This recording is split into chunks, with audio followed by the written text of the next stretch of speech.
Nice day ngayong araw dahil may nagtatanong ng kapatid natin about sa presyuhan ng tattoo. Wala tayong mabibigay na tamang presyo dahil magkakaiba yung presyo ng mga artist, lalo na kung matagal ka nang nagtatattoo at kung baguhan ka pa lang. Normal na magkakaiba yung presyo nun.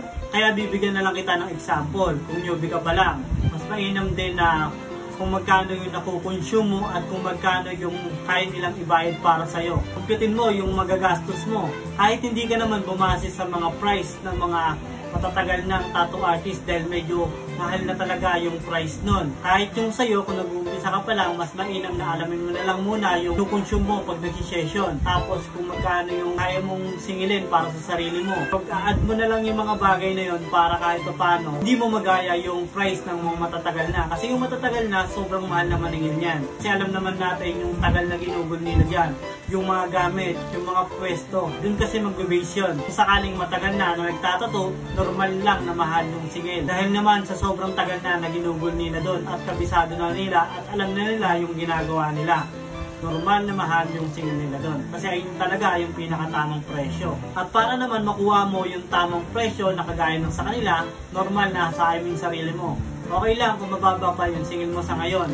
Kasi darating naman yung panahon, malalaman mo kung magkano yung value mo para sa sarili mo.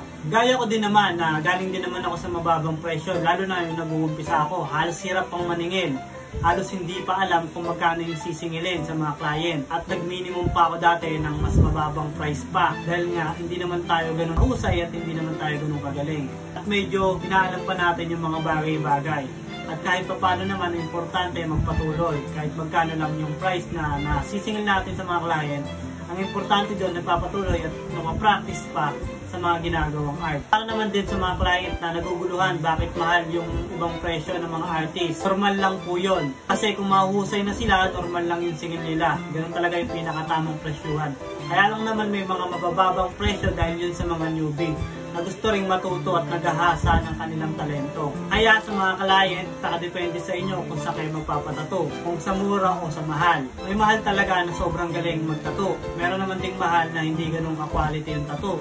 Meron naman ding mura na quality yung tato at meron naman ding mura na hindi ganun kaganda yung tato. Kaya nasa client yan, titignan mo na lang yung profile nila kung paano sila magtato. At kung sakaling nagpatato kayo, dun sa artist na napili nyo, syempre iba-background nyo yan. At kung hindi ganun kaganda yung nagawa nila sa'yo, alam mo kung bakit ganun yon. At alam mo naman din kung magkano yung binayad mo doon. Kaya kung ano yung design na ginawa sa'yo at yung nangyari sa tato mo, ikaw din yung may kasalanan doon. Bukod din naman sa artist, siyempre, ikaw din yung namili ng artist na magtatato sa'yo at kung magkano din naman yung price na binayad mo doon. Para naman sa mga newbie na artist, okay lang naman na kahit bababa pa yung singil nyo. Ang importante kasi ay magpatuloy.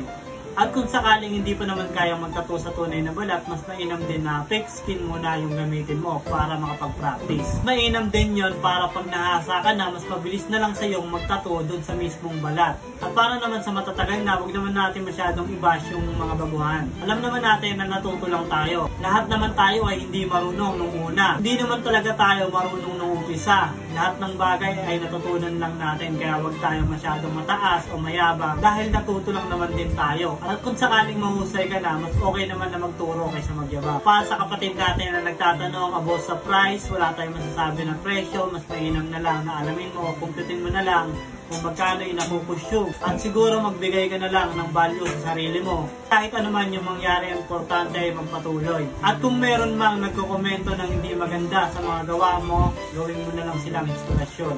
Huwag kang magagalit dahil normal lang yun na may komento talaga yung mga tao. Kaya sa mga client, walang tamang presyo, kaya pumili na lang kayo ng artist na gusto nyo. Scrap Jason, ganda.